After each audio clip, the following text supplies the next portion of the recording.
Chào mừng quý vị đến với bản tin thời sự quốc tế ngày 15 tháng 6 của FBNC với những tin tức nổi bật sau đây. Trung Quốc liên tục bị réo tên trong các tuyên bố chung của hội nghị bàn tròn giữa Mỹ và các đồng minh phương Tây.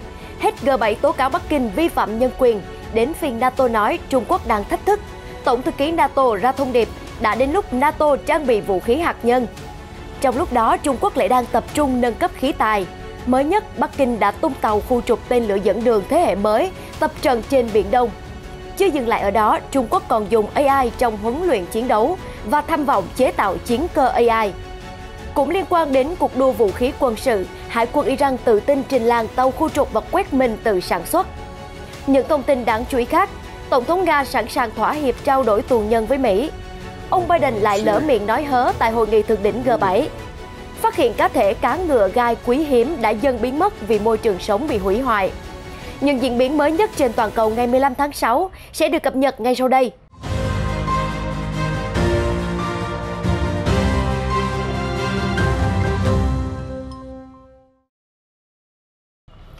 Hội nghị bàn tròn của lãnh đạo các nước G7 đang trở thành một cái gai làm xôn mắt Trung Quốc khi liên tục đem Bắc Kinh ra làm chủ đề lên án. Một ngày sau khi nhóm G7 đưa ra tuyên bố về nhân quyền ở Trung Quốc mà Bắc Kinh cho rằng đã vu khống danh tiếng của họ, tới phiên lãnh đạo các nước thành viên Tổ chức Hiệp ước Bắc Đại Tây Dương NATO tiếp tục đưa ra thông cáo chung vào hôm 15 tháng 6, định hướng cho chính sách liên minh của mình. Các nhà lãnh đạo NATO cảnh báo rằng Trung Quốc đã và đang đưa ra những thách thức mang tính hệ thống. Cùng lúc đó, Tổng thống Hoa Kỳ Joe Biden đã kêu gọi các nhà lãnh đạo Tổ chức Hiệp ước Bắc Đại Tây Dương NATO đồng hành cùng ông đứng lên chống lại chủ nghĩa độc tài và sức mạnh quân sự ngày càng tăng của Trung Quốc. Những tuyên bố và lời kêu gọi này cũng đánh dấu sự thay đổi trọng tâm cho một liên minh vốn từng được tạo ra để bảo vệ châu Âu khỏi Liên Xô trong chiến tranh lạnh. Nguyên văn các nhà lãnh đạo NATO cho biết những tham vọng và hành vi quyết đoán đã nêu của Trung Quốc đưa ra những thách thức có hệ thống đối với trật tự quốc tế dựa trên luật lệ và các lĩnh vực liên quan đến an ninh của liên minh. Ông Biden cũng nói với các đồng minh châu Âu rằng Hiệp ước phòng thủ chung của liên minh là một nghĩa vụ thiêng liêng đối với Hoa Kỳ. Một sự thay đổi rõ rệt trong giọng điệu so với người tiền nhiệm của ông, cựu Tổng thống Donald Trump, người đã đe dọa rút khỏi liên minh và cáo buộc người châu Âu đóng góp quá ít cho phòng thủ chung. Một điều đáng lưu ý khác, đây không phải là câu chuyện của riêng Trung Quốc, mà Nga cũng bị để mắt tới. Tại một cuộc họp báo sau đó, ông Biden vẫn thẳng thắn nói rằng Trung Quốc và Nga đang cố gắng chia rẽ liên minh xuyên Đại Tây Dương, và trong khi ông không tìm kiếm xung đột với Nga, NATO sẽ đáp trả nếu Moscow tiếp tục các động thái gây hại. Những tuyên bố này được đưa ra bất chấp thực tế là ông Biden sẽ có một cuộc gặp trực tiếp 1 đối 1 với Tổng thống Nga Vladimir Putin vào thứ Tư 16 tháng 6 tại Geneva. Ông Biden cũng cam kết hỗ trợ Ukraine trong cuộc xung đột với Moscow, mặc dù ông không cam kết một ngày nào đó Kyiv có thể gia nhập NATO hay không. Về phản ứng của các thành viên trong NATO, Thủ tướng Đức Angela Merkel tại hội nghị thượng đỉnh cuối cùng của Liên minh NATO trước khi bà mãn nhiệm vào tháng 9 đã mô tả sự xuất hiện của ông Biden là sự mở đầu của một chương mới. Bà cũng cho biết điều quan trọng là phải đối phó với Trung Quốc như một mối đe dọa tiềm tàng trong khi vẫn giữ nguyên sự cân bằng. Tổng thư ký NATO Jens Stoltenberg cho biết sự hiện diện quân sự ngày càng tăng của Trung Quốc từ Baltic tới châu Phi có nghĩa là đã đến lúc NATO phải trang bị cả vũ khí hạt nhân. Trong lúc bị liên minh các cường quốc đặt làm tiêu điểm bàn luận thì Trung Quốc vẫn đang bận rộn với các kế hoạch khí tài quân sự của mình. Tờ Hoàn Cầu Thời báo vừa cho biết một tàu khu trục mang tên lửa dẫn đường TIP 052D khác là Nam Ninh đã được biên chế cho Hải quân Giải phóng Nhân dân Trung Quốc PLA trong năm nay khi nó vừa ra mắt công chúng lần đầu tiên trong một cuộc tập trận ở Biển Đông.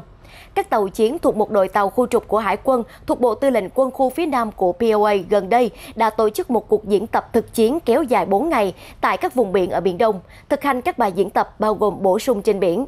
Ngoài tàu tiếp liệu toàn diện TIP 901 Chang'an-hu và tàu đổ bộ TIP 071 Quilian San, tàu khu trục tên lửa dẫn đường TIP 052D Nam Ninh cũng là một phần của cuộc tập trận.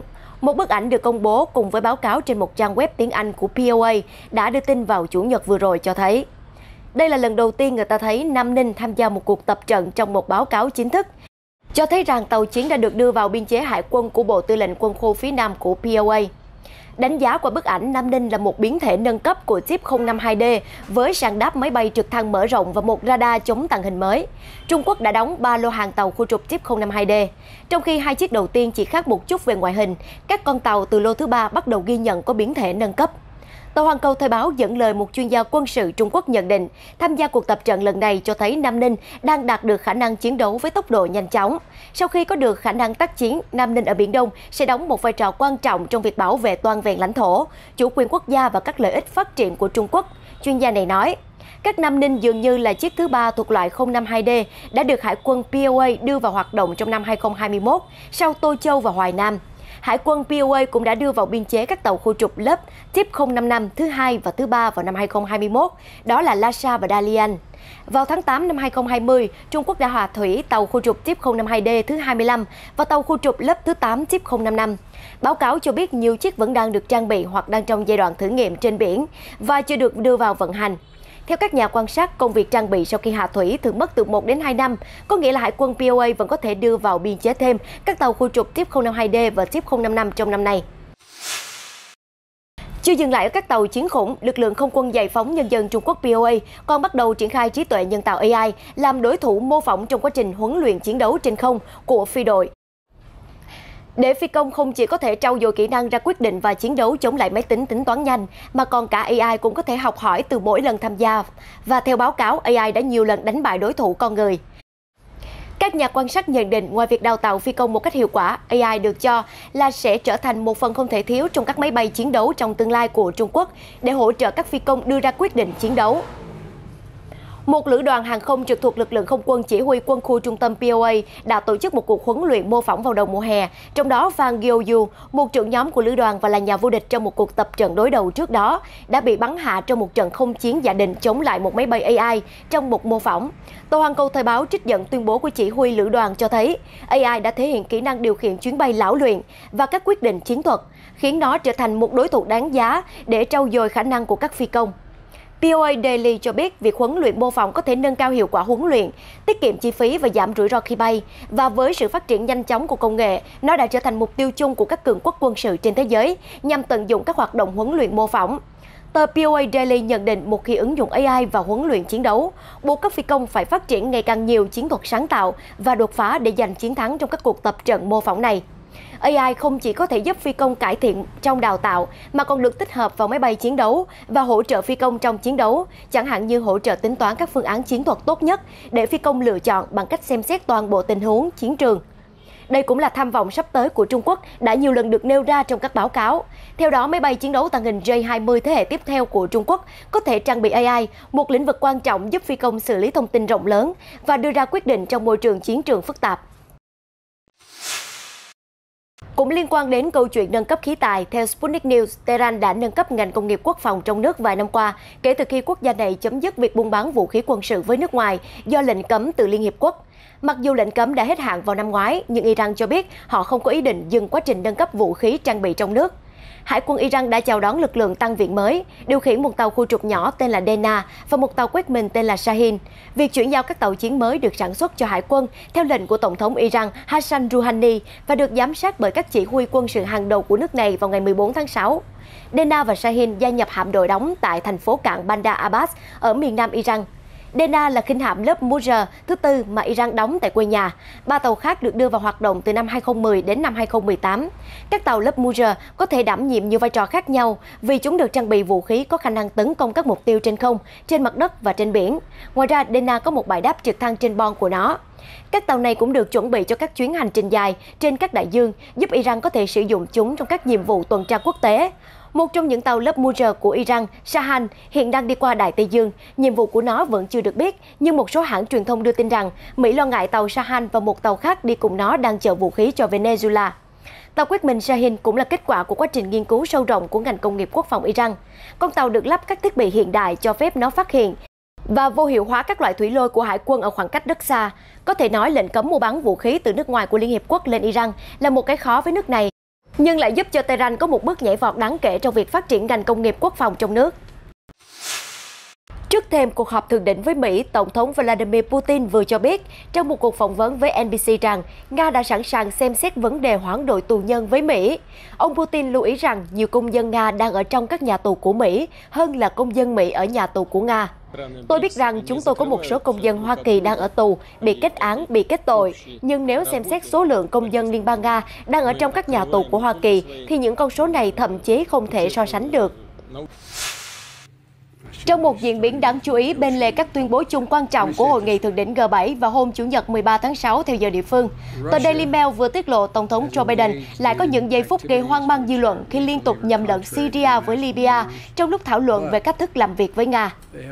Vị Tổng thống 78 tuổi của nước Mỹ đã nói rằng, tôi hy vọng chúng ta có thể tìm được một chỗ mà chúng ta có thể cứu sống những người, ví dụ ở Libya. Ông Biden đã lặp lại tới 3 lần để chốt lại quốc gia được đề cập là quốc gia ở Bắc Phi Libya thay vì Syria, quốc gia ở Trung Đông. Tuy vậy, Nhà Trắng sau đó đã gạt đi sự nhầm lẫn, xác nhận rằng Tổng thống thực sự đang đề cập đến Syria, quốc gia mà Nga và Mỹ đã tham gia vào một cuộc nội chiến kéo dài một thập kỷ. Một số người đoán rằng ông Biden chắc chắn đã nhầm lẫn khi đề cập đến Libya, nơi mà hầu như sẽ không đưa lên đầu danh sách khi ngồi xuống đàm phán với Putin. Mặc dù có những điểm tương đồng giữa hai quốc gia, cả hai đều từng bị cản trở bởi nội chiến, chủ nghĩa Hồi giáo và chứng kiến sự can thiệp quân sự của Washington và Moscow, nhưng đây chỉ là những vấn đề bề mặt. Trước đó, ông Biden cũng đã xảy ra khá sự nhầm lẫn và lỡ miệng trước truyền thông, khiến ông trở thành đề tài bàn tán của dư luận. Ông đã được vợ mình, đệ nhất phu nhân Jill Biden khuyên nhủ ông rằng hãy chú ý trong vài tình huống. Vị Tổng thống già nhất từng nhậm chức ở Hoa Kỳ là chủ đề của các câu hỏi lặp đi lặp lại về khả năng tinh thần và sức khỏe để phụ trách kho vũ khí hạt nhân lớn nhất thế giới. Trong một phát hiện độc đáo vừa được ghi nhận trên Reuters vào hôm qua 14 tháng 6 cho thấy một con cá ngừ quý hiếm đã được phát hiện trong một cuộc lặn theo dõi môi trường sống của cỏ biển bởi các nhà sinh vật biển tại Plymouth Sound, Anh vào đầu tháng này. Một đoạn video đã được chia sẻ bởi tổ chức từ thiện bảo tồn Ocean Conservation Trust cho thấy cuộc chạm trán rất gần của các nhà sinh vật biển với một con cá ngừ mỏng dài, còn được gọi là cá ngừ gai. Theo tổ chức bảo tồn đại dương, số lượng cá ngừ đã giảm mạnh do thay đổi môi trường khiến cỏ biển bị hủy hoại.